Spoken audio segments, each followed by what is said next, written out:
हेलोइट्स हम लोग कर रहे थे complete world geography for government exam. और आज के लेक्चर के अंदर हम लोग बात करने वाले हैं विंड और एटमॉस्फेरिक प्रेशर के बारे में। तो स्टार्ट करते हैं अपना लेक्चर बिना किसी देरी के।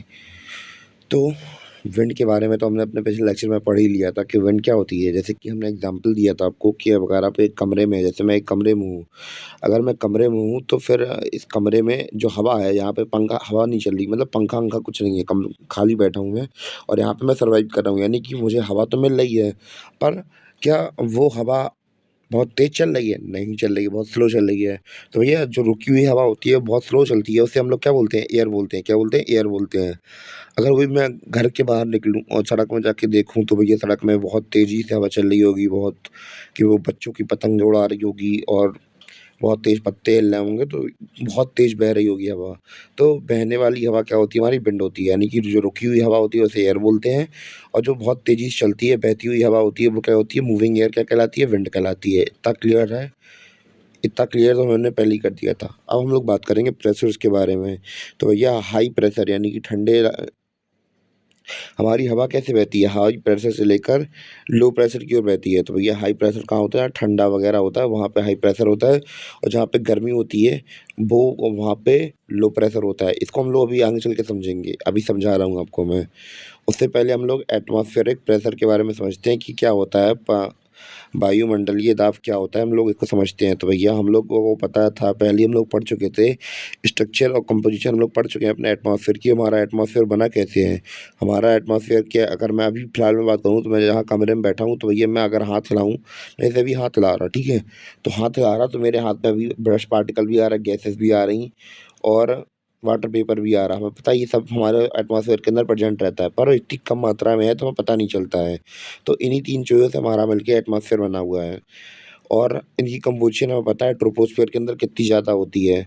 तो भैया जब इनके ऊपर ज़्यादा इतनी भारी मात्रा प्रेज़ेंट है, तो अब इनके अंदर कुछ मास भी तो एग्ज़िस्ट करता है, और जब इनके अंदर मास एग्ज़िस्ट करता है तो ये कुछ ना कुछ प्रेशर तो लगाते होंगे हमारे एटमॉस्फेयर के ऊपर, क्योंकि भैया धरती के ऊपर, क्योंकि धरती इनके ऊपर प्रेशर लगा रही है, मतलब ग्रेविटी लगा रही है, तो भैया ये भी धरती की तरफ अट्रैक्ट हो रहे होंगे। तो ये कुछ ना कुछ अपने एटमॉस्फेयर के अंदर ये भी क्या लगाते हैं? प्रेशर लगाते हैं। क्या लगाते हैं? एटमॉस्फेयर क्या लगाता है? प्रेशर लगाता है, क्योंकि भैया डेंसिटी यहाँ पे ज़्यादा है, तो ये एटमॉस्फेरिक प्रेशर भी तो लगाते हैं ये कुछ। भले ही चाहे हमें महसूस ना, पर इनका कुछ ना कुछ एटमॉस्फेरिक प्रेशर तो होता है। पर जैसे कि अगर आप लोगों ने, आपको ध्यान हो कि बचपन में आपने किसी भी चीज़ की हवा निकाली हो, किसी भी चीज़ की हवा निकाली हो, तो फिर जैसे बोतल वगैरह की हवा निकाली हो, तो भैया बोतल आपने सिकुड़ जाती है, तो आप लोगों को लगता है कि वो आपने निकाली है हवा। नहीं, वो प्रेशर का दबाव होता है। यानी कि प्रेशर का जो दबाव है बहुत ज़्यादा है, भले ही हमारे ऊपर महसूस नहीं होता हो, पर दूसरी चीज़ों के ऊपर दिखता है वो प्रेशर। तो भैया ये चीज़ क्या होती है? हमारी एटमॉस्फेरिक प्रेशर होती है। इतना पॉइंट क्लियर था? तो भैया दोनों कॉन्सेप्ट क्लियर हो गए, विंड्स और एटमॉस्फेयर वाले। तो विंड के बारे में हमने बताया कि चलती हुई हवा क्या होती है? विंड कहलाती है। और एटमॉस्फेरिक प्रेशर यानी कि जो हमारे अलग-अलग एलिमेंट थे, वाटर वेपर थे, डस्ट पार्टिकल थे, गैस थी, तो भैया ये क्या कराते हैं? इनके अंदर होती है थोड़ी बहुत मास होता है, और ग्रेविटी इन्हें खींच रही होती है, तो कुछ ना कुछ तो ये प्रेशर लगाते हैं। तो भैया कुछ प्रेशर लगाते हैं तो भैया असर तो पड़ता ही है ना एटमॉस्फेयर के ऊपर, भले ही हमें महसूस ना हो, पर लगाते तो हैं। और अब हम लोग बात करने वाले हैं हाई प्रेशर से लो प्रेशर के ऊपर चलने वाली हवाओं के बारे में। तो हाई प्रेशर जहाँ होता है जहाँ ठंडक होती है, लो प्रेशर वहाँ होता है जहाँ गर्मी होती है। तो इसको समझते हैं। सबसे पहले यहाँ पे एग्जांपल दिया गया है। तो भैया ये हमारी है लैंड, यहाँ पे ये पेड़ लगा है, ये हमारा सन, ये यहाँ से रेत आ रही है इसकी, और ये समुद्र का पानी है, ठीक है? तो अब सबसे पहले हम लोग ये समझते हैं कि भैया जो सन है वो क्या करेगा? ये हमारा सन है, इसने ठीक है हीट छोड़ी। अब ये अपनी हीट कुछ हीट धरती पे छोड़ रहा है, कुछ हीट अपनी समुद्र के ऊपर छोड़ रहा है। यहाँ पे हीट आ रही है, रिफ्लेक्ट होके चली जा रही है। यहाँ पे हीट आ रही है, रिफ्रैक्शन, यहाँ पे रिफ्लेक्शन हो रहा है, यहाँ पर रिफ्रैक्शन हो रहा है। तो यहाँ पे ये हीट गई इसको। तो यहाँ पे अगर इसने जो सन है, सन ने अपनी हीट डाली लैंड के ऊपर, तो ये पहले एक पार्टिकल गर्म होगा, फिर 2, 3, 4, 5, 6, 7, फिर धीमे-धीमे करके पूरी धरती ये ऊपर वाली लेयर क्या होने लगी? गर्म होने लगेगी। पर जैसे ही धूप अपनी किरणें कहाँ सर अपनी किरणें कहाँ डालेगा? सर अपनी किरणें डालेगा इस वाले लैंड एरिया समुद्र के अंदर डालेगा, तो भैया जो समुद्र है वो कैसा होने लगेगा? बहुत ज़्यादा गर्म होने लगेगा। पर यहाँ पे उसे गर्म करने में देर लगेगी, पर यहाँ यहाँ पे लगेगी। आप लोग खुद बताइए, यहाँ पे देर लगेगी या फिर यहाँ पे देर लगेगी? क्योंकि भैया यहाँ पे तो उसे सरफेस पे ही गर्म करना है ना केवल। अब क्योंकि भैया जो सॉलिड होता है उसके पार्टिकल्स उतने ज़्यादा चिपके हुए होते हैं, तो उसे कोई दिक्कत नहीं होगी, तो भैया यहाँ से रिफ्लेक्ट करके भेज दे रहा है। तो भैया यहाँ से रिफ्लेक्शन होके चले जाएँगे, पर यहाँ पे तो ये ऑब्ज़र्व कर रहा है ना हीट को।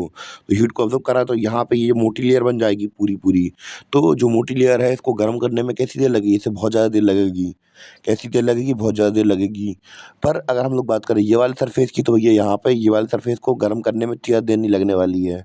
क्यों? क्योंकि भैया यहाँ पे ये मोटी लेयर है और बस ऊपरी की परत तो गर्म करनी है। तो जब ये ऊपर की परत गर्म हो जाएगी, तो भैया यहाँ पे चलने वाली जो हवा है वो कैसी हो जाएगी? यहाँ पे ये जो जब धरती पर रोशनी पड़ेगी या फिर धूप पड़ेगी, तो यहाँ की हवा हो जाएगी बहुत ज़्यादा गर्म। कैसी हो जाएगी? यहाँ धरती क्योंकि जो सूरज की किरणें धरती पर पड़ेंगी, धरती की किरणें क्या निकालेंगी? गर्मी निकालेंगी। अब जो धरती की किरणें गर्म हवा निकालेंगी, तो भैया यहाँ का प्रेशर कैसा हो जाएगा? लो हो जाएगा। क्यों? क्योंकि मैंने आपको बताया था यहाँ की टेम्परेचर कैसा होता है? गर्म होता है, वहाँ पे टेम्परेचर कैसा हो जाता है? लो हो जाता है। तो भैया यहाँ पे टेम्परेचर कैसा हो गया? लो हो गया। और प्रेशर भी कैसा लग रहा है? लो लग रहा है। यहाँ की जो हवा है वो कहाँ चली गई? ऊपर चली गई। यहाँ की जो हवा है वो कहाँ चली गई? ऊपर चली गई। तो ये जब यहाँ पे ज़मीन गर्म हो रही है, यहाँ पे गर्मी निकल रही है बहुत ज़्यादा, तो जो हवा कहाँ चली गई? ऊपर चली गई। पर अब हम लोग बात करें दोपहर का टाइम है, ठीक है? दोपहर के 2 बजे का टाइम है। यहाँ पे अब हम लोग हवा जो सन था वो यहाँ पे भी रेज़ फेंक रहा था। यहाँ पे रेज़ फेंक रहा था। पर यहाँ पे इतना ज़्यादा असर देखने को नहीं मिलेगा, क्योंकि भैया यहाँ पे तो लेयर पतली थी, तो ठीक था। यहाँ पे गर्मी हो गई तो भैया यहाँ पे लो प्रेशर बन गया। पर यहाँ पे तो भैया बहुत अंदर तक जाना पड़ रहा है। यहाँ पे प्रेशर अभी भी कैसा है? हाई है। यहाँ पे हमें अभी ठंड देखने को मिल मतलब इतनी ज़्यादा गर्मी देखने को नहीं मिलेगी दोपहर के टाइम पे भी। तो यहाँ पे कैसा प्रेशर? हाई प्रेशर है। अब जैसे ही हवा यहाँ से जो ऊपर तरफ जाएगी, कहाँ जाएगी? ऊपर की तरफ। दिन के टाइम की बात कर रहा मैं। जब हवा ऊपर की तरफ जा रही है, कहाँ तरफ जा रही है? जब यहाँ से गर्मी निकली, गर्मी ने यहाँ की हवा को क्या कर दिया? ऊपर भेज दिया। तो भैया जो समुद्र की हवा है, जो सी ब्रीज़ है, वो जाएगी कहाँ पे? अब हमें पता है कि ये नेचर का नियम होता है कि भैया हाई प्रेशर से हवा कहाँ जाती है? लो प्रेशर की ओर जाती है। तो भैया जो हमारा ये समुद्र वाला एरिया है, यहाँ से हवा कहाँ जाएगी? लो प्रेशर वाले एरिया की तरफ जाएगी, यानी कि लैंड की तरफ बढ़ेगी। तो लैंड की तरफ बढ़ गई, तो हवा दिन में कैसे चलेगी? High pressure to low pressure, यानी कि सी ब्रीज़ कहाँ चलेगी? लैंड की तरफ चलेगी। इतना क्लियर हुआ? और जैसे ही भैया शाम के 7-8 बजे, जैसे ही शाम के 7-8 बजे, तो क्या होगा? जो आसमान की हवा थी, अब हमारा जो लैंड एरिया था वो कैसा होने लगेगा? ठंडा होने लगेगा। ज़मीन कैसी होने लगेगी? ठंडी होने लगेगी। जैसे ही ज़मीन ठंडी होगी, तो भैया ऊपर वाली हवा, जो हाई प्रेशर वाली हवा ऊपर पहुँच हमारी जो लो प्रेशर वाली हवा ऊपर पहुँच गई थी, वो क्या करेगी? अब नीचे आने लगेगी। करने लगेगी, नीचे आने लगेगी। अब जब नीचे आने लगेगी, तो भैया यहाँ पे प्रेशर कैसा होने लगेगा? धीमे-धीमे हाई होने लगेगा। और अगर समुद्र की बात करें रात में, तो भैया दिन के 2 बजे से लेकर सुबह के 6 बजे से लेकर रात के 2 बजे शाम के 7-8 बजे तक, तो भैया ये एरिया कैसा हो गया? एकदम से गर्म हो गया है। क्या हो गया है? गर्म हो गया है। तो भैया यहाँ की जो हवा है वो कैसी हो जाएगी? यहाँ पे कैसा प्रेशर बनेगा? यहाँ पे प्रेशर बनेगा, लो प्रेशर बनेगा। कैसा प्रेशर बनेगा? लो प्रेशर बनने वाला है। कैसा प्रेशर बनने वाला है? Low pressure. जब लो प्रेशर बनेगा, तो भैया यहाँ पे क्या बन जाएगा? अब हाई प्रेशर बन जाएगा, क्योंकि ऊपर की जो हवा थी वो नीचे आ गई थी। जब यहाँ की हवा नीचे आ जाएगी, तो भैया ये हवा कहाँ चली आएगी अब? ये हवा जाएगी, हमें पता है हाईर टू लोअर हवा जाती है। तो भैया समुद्र की तरफ कैसी जाएगी? लैंड ब्रीज़ जाएगी। कैसी जाएगी? लैंड ब्रीज़ जाएगी। कब? रात के टाइम पे। क्योंकि भैया यहाँ पे अब बहुत ज़्यादा गर्म हो जाएगी, यहाँ पूरा इलाका खाली हो गया है। क्यों? क्योंकि भैया सुबह 6 बजे से लेकर रात के 8 बजे तक काफ़ी अब इलाका गर्म हो गया है, ये समुद्र वाला इलाका गर्म हो गया है, तो भैया यहाँ पे लो प्रेशर बन गया है। लो प्रेशर बन गया, यानी कि यहाँ की हवा ऊपर चली गई है और यहाँ की जगह ज खाली हो गई है। अब वैक्यूम को फिल करने के लिए हमारी हाई प्रेशर वाली हवा आएगी और लो प्रेशर वाले एरिया के अंदर चली जाएगी। तो इतना जो कॉन्सेप्ट था वो क्लियर हुआ या नहीं हुआ? कि कैसे-कैसे जो हवाएँ होती हैं वो हाई प्रेशर से लेकर लो प्रेशर के अंदर जाती हैं। तो इस चैप्टर के अंदर हम लोगों ने 3 कॉन्सेप्ट समझे। कौन-कौन से समझे? सबसे पहले विंड समझी, फिर एटमॉस्फेरिक प्रेशर समझा, फिर हम लोगों ने हाई प्रेशर से लो प्रेशर वाली ये चीज़ें समझी कि कैसे-कैसे हाई प्रेशर से लो प्रेशर में हवा जाती हैं। तो भैया इतना क्लियर हुआ, तो भैया ताली बजाइए।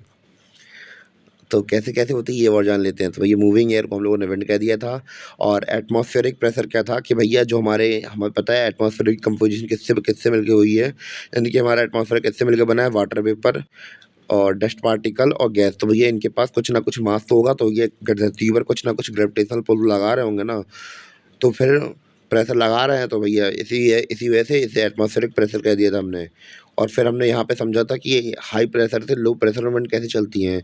दिन के टाइम पे तो ये होता है कि भैया जो लैंड होती है यहाँ पे ये सूरज की किरणें से गर्म कर देती हैं, तो यहाँ पे गर्मी टेम्परेचर बढ़ने लगता है, तो भैया यहाँ की जो हवा होती है वो पहुँच जाती है और समुद्र की हवा में ज़्यादा इंटेंसिटी से उसमें गर्मी देनी पड़ती है, इस वजह से यहाँ पे इतनी ज़्यादा गर्मी नहीं हो पाती है, तो भैया यहाँ पे देर लग जाती है, दोपहर तक यहाँ पे इतनी ज़्यादा गर्मी नहीं होती है, तो भैया यहाँ पे हाई प्रेशर बना रहता है और जैसे ही यहाँ की धरती की जो हवाएँ होती हैं ऊपर पहुँच जाती हैं, तो भैया यहाँ से हाई प्रेशर से हवा लो प्रेशर की ओर जाने लगती है और रात में जैसे ही 7-8 बजते हैं, तो ये जो टेम्परेचर होता है धरती का वो फिर से नॉर्मल होने लगता है, तो ऊपर की जो हवा थी वो नीचे वापस आने लगती है, जैसे ही नीचे आती हैं तो समुद्र का टेम्परेचर फिर हाई हो जाता है, मतलब समुद्र का टेम्परेचर कैसा होता है, बढ़ने लगता है। तो जैसे ही समुद्र का टेम्परेचर बढ़ता है, तो भैया यहाँ पे लो प्रेशर क्रिएट हो जाता है। तो ऊपर की जो हवा धरती पे आई थी, वो ये यहाँ की तरफ बहने लगेंगी, लैंड ब्रिज बनने लगेंगी, कहाँ की तरफ? समुद्र की तरफ। इतना पॉइंट क्लियर हुआ या नहीं हुआ? अगर कोई डाउट लगे तो भैया पूछ लेना और हमारी क्लास केवल यहीं तक थी। उम्मीद है कि आपको समझ में आया हो और मैं आपको एक अनाउंसमेंट कर दूँ कि भैया हमारी इंडियन ज्योग्राफी कंप्लीट हो चुकी है, तो भैया आप लोग जाके वेट कर सकते हैं, बिना किसी दिक्कत के और बाकी के जो सब्जेक्ट्स हैं, वो भी कवर हो चुके हैं, तो भैया बेझिझक जाना और चेकआउट कर लेना बाकी सब्जेक्ट वगैरह। तो मिलते हैं अपने अगले लेक्चर में, तब तक के लिए बाय।